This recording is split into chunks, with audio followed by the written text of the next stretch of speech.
તો બોટાદ જિલ્લામાં ધોધમાર વરસાદ ખાબક્યો છે।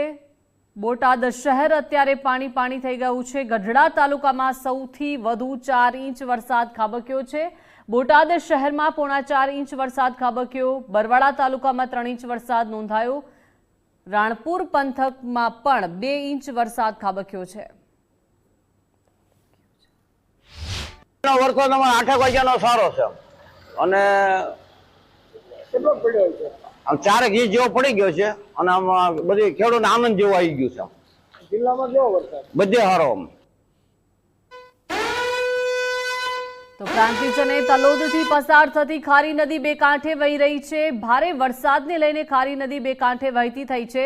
સિઝનમાં પ્રથમવાર ખારી નદીમાં નવા નીરની આવક થઈ છે। ખેડૂતો અને પશુપાલકોમાં ખુશીનો માહોલ જોવા મળ્યો છે। ઉપરવાસ સહિતના ગ્રામ્યમાં વરસાદથી આ નદીમાં નવા નીરની આવક થઈ ગઈ છે।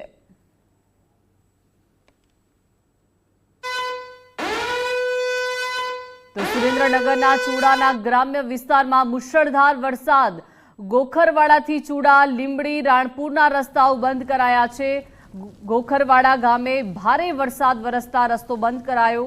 વાસણ ચાચકા અને ગોખરવાડાના ડેમ ઓવરફ્લો થઈ ગયા છે। ચૂડાના ગ્રામ્ય વિસ્તારમાં ભારે વરસાદથી અત્યારે લોકોને હાલાકી થઈ રહી છે।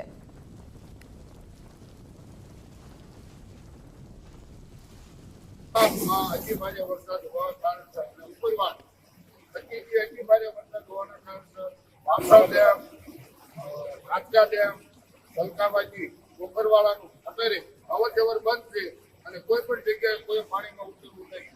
ગોખરવાડા આજુબાજુના ગામમાં કાચકા, સીધા, રામદેવપુર, સીધા, ગોખરવાડા અતિ ભારે વરસાદ હોવાથી ઉપરવાસના